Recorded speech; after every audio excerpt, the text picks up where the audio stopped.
Otep à tous, bien-aimés frères et sœurs, quels sont les espoirs suscités par les accords signés à Washington par les deux ministres des Affaires étrangères de la RDC et du Rwanda? Que devons-nous attendre de cela? Pas grand-chose, sinon la paix. Parce que j'espère que cette fois-ci, les Américains vont être sérieux pour imposer la paix. Imposer à Paul Kagame l'obligation de quitter le territoire congolais. C'est tout ce que nous pouvons entendre. Maintenant, quelles sont les concessions que le Congo peut faire pour que Kagame puisse partir? Eh bien, si Tshisekedi est bête, alors il n'a qu'à faire des concessions. J'entends beaucoup de Congolais vous dire que Tshisekedi sera obligé de faire des concessions. Non, non les amis. Dans une négociation, on fait des concessions quand on sait qu'on n'est pas dans ses droits. Quand on est dans ces droits-là, il n'y a pas de concession. Si c'est ça, alors Tshisekedi n'a pas besoin de signer les accords avec les États-Unis d'Amérique. Ah oui. Les amis, mes frères congolais de la RDC doivent comprendre une chose. Si Tshisekedi fait des concessions à Kagame, c'est qu'il est en train de donner une prime au génocide. C'est-à-dire qu'il est en train d'encourager le génocide. Ça veut dire que demain, un autre Rwandais fera exactement ce que Kagame a fait. Même après 50 ans, on ne sera plus là. Mais les archives sont là. Quelqu'un va dire, mais il y avait un qui avait fait ça, nous aussi je veux faire ça. C'est qu'il donne une prime à des criminels qui ont massacré son peuple. Si Tshisekedi fait des concessions vis-à-vis du M23, c'est-à-dire on dit, bon, plus de Nairobi, maintenant on va négocier, venez dans le gouvernement, les prisonniers doivent sortir. Alors, Tshisekedi est en train de dire aux Congolais, chaque fois que vous avez un problème, là, prenez des armes, et puis nous on va vous aider, on va vous donner, on va faire des concessions. Donc, que ce soit vis-à-vis du M23, que ce soit vis-à-vis du Rwanda, Tshisekedi n'a aucune concession à faire. Toute concession rend caduque les accords miniers entre la RDC et les États-Unis d'Amérique. Je vous ai déjà expliqué la grande différence qu'il y a entre les accords miniers avec les États-Unis et les accords miniers avec la Chine. Avec la Chine, puisque ça a été négocié par les agresseurs de la RDC, notamment Kabila et Kagame, alors on n'a pas prévu un volet sécuritaire. C'est aussi simple. Nous vous donnons des matières premières, donnez-nous l'argent, nous on va mener notre belle vie. C'est tout.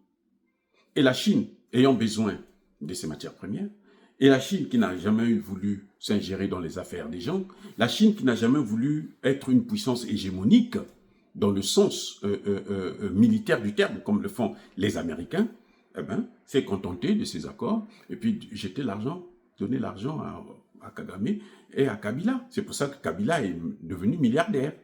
Il est venu clandestin, sans papier, sans rien.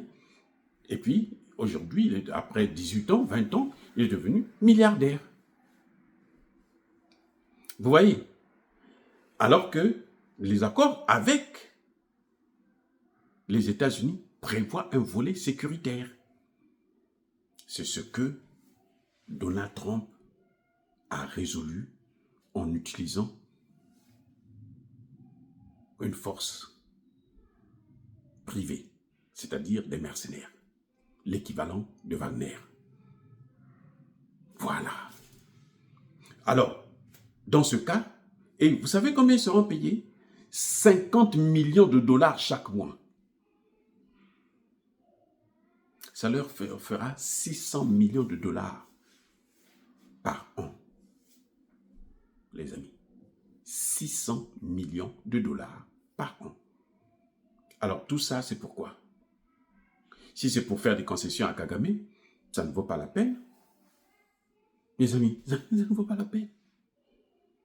Même les accords miniers, là, seront caducs. Ça n'a aucun sens. J'espère que Tshisekedi écoutera ce que je suis en train de dire. Ces accords n'auront de sens que si Kagame est traîné à la justice. Kabila est envoyé à la justice, poursuivi par la justice.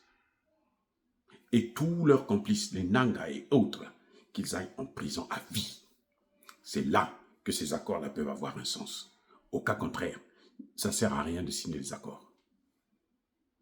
Je pense que Donald Trump l'a compris. C'est pour ça que Donald Trump préfère utiliser une armée privée, pas l'armée américaine. Vous comprenez? L'armée américaine pourra venir bien après, quand la paix sera rétablie, quand les autres auront fait le sale boulot. Blackwater aura fait le sale boulot, c'est-à-dire nettoyer. Qui que ce soit, quitte à ce qu'on se débarrasse de Kagame au Rwanda. Voilà. Donc, je crois que les Congolais doivent arrêter d'intimider les gens. Ça, c'est ne pas comprendre la géopolitique. Ou ils n'ont pas compris ces accords, ou ils ont compris ces accords. Un Congolais qui a compris ces accords, il sait que ces accords prévoient un volet sécuritaire, c'est-à-dire protéger les biens des Congolais et protéger les Congolais. Alors, Kagame doit être bouté dehors sans aucune condition. Je reprends. Kagame doit quitter la RDC sans condition. Il n'a rien à revendiquer. Au contraire, Kagame doit se justifier devant la Cour pénale internationale pour ce génocide gravissime, le plus grand que l'humanité n'ait jamais connu dans le monde. Vous connaissez un seul pays où un dirigeant étranger est venu massacrer autant de personnes, 18 millions, vous connaissez? Même en Allemagne, là, l'Holocauste, c'est, je pense, 3 millions de personnes. L'Holocauste. On n'a jamais atteint un tel niveau de barbarie comme Kagame l'a fait. Et on ne peut pas faire des concessions aux Rwandais qui l'ont soutenu. Parce que tous les Rwandais l'ont soutenu. Hein. Tous les Rwandais, même les Rwandais qui sont aujourd'hui Congolais, ils ont tous soutenu Kagame. Tous, sans exception. Il n'y a pas de concession avec eux. Une concession avec eux, alors, annulerait les accords avec les États-Unis d'Amérique. Ça, c'est ce que moi je comprends sur le plan politique. C'est ce que ça veut dire. Maintenant, des gens vont dire, non, toi, tu veux faire la guerre. Non, c'est pas moi. Depuis 30 ans, nous sommes en train de nous battre pour que cette guerre s'arrête. Moi, je n'ai pas commencé aujourd'hui. Hein. N'oubliez pas. Je n'ai pas commencé aujourd'hui.